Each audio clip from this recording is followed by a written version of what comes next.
Right now, we're going to talk to Larry Hedrick, who is the co-creator of the Superstition Mountain Museum and responsible for making it what it is today. Larry, you know, there's a story that I heard you tell once about some lost military pistols or something. Could you relate that story to us? 40 or 50 years ago, a person that became my friend in the early 70s was riding in the Superstitions, and he ran across an old gentleman. And after talking to him for a while, it was obvious that gold was not involved in what this gentleman was interested in. And he loosened up and told him, my friend, a story about some lost Dragoon pistols that the Army was shipping out west after the Civil War. And he had documentation. He had the serial numbers of the weapons.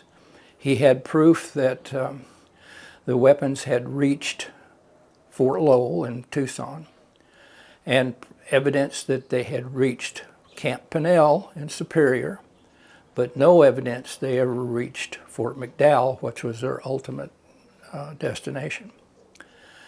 So anyway, after I heard this story 2 or 3 times, I decided to investigate it.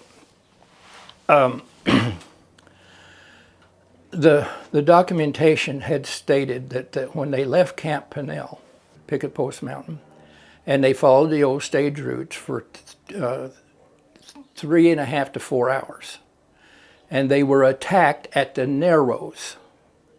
Well, remember, this was in 1871 or 72, and remember, I worked at Queen Valley, and where Whitlow Dam was raised, and that's the Narrows. Where the dam is the narrowest place you could be in on coming from Superior towards Apache Junction.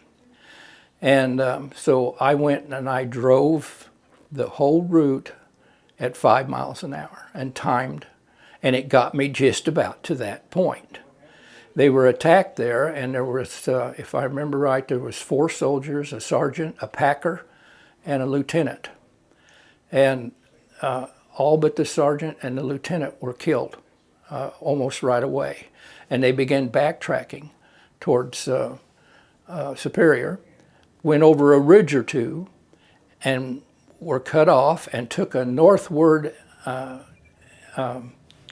canyon that was in a northward direction, is what they were saying. And the Apaches followed them until the sergeant turned and killed one of them, and then they disappeared.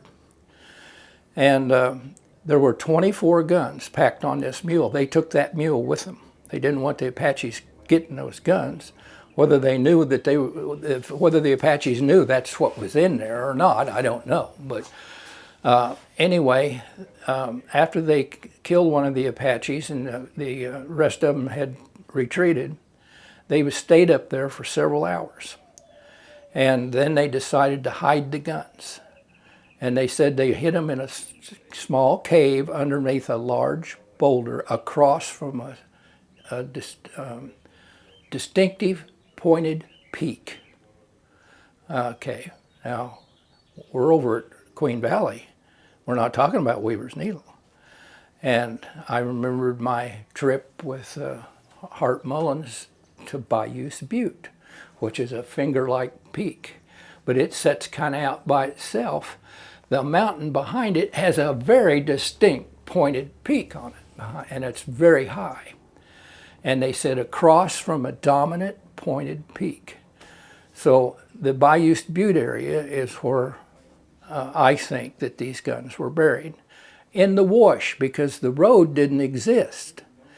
Now you drive up there, you go right by Bayou's Peak because there's a road there. It's not much of a road, but it's drivable. But they would have been taking the wash and the wash kind of curves away from Bayou's Butte at that point in time. Well, a few years later. So what kind of guns are we actually talking about here? And by the way, let me show you what kind of gun we're talking about. 24 Colt Walker Dragoon Pistols. Wow. That'll do some damage. This is a replica but this is exactly what the guns would have looked like. 24 of them, 12 in each box on each side of the mule. And this is what they hid. And they were probably wrapped and greased, so you know they would sustain for quite some time, being buried in a place where maybe water wouldn't get to them. I don't remember the year that I started researching this. I didn't necessarily think that I was going to find them. I was just curious about everybody was thinking weaver's needle again and all that kind of stuff, and there's no way. The Army didn't go through the mountains with that small number of people. The stage route came right through the Narrows at Queen Valley. In fact, about half a mile before the Narrows, where the dam is, to the east, was a stage depot. And in the 50s, I saw what was remaining of that depot. People had tore it all apart using metal detectors and stuff like that. Today, there's no trace of it. Just like there's no trace of those arrestas anymore out at Bluff Springs Mountain. So I think it was about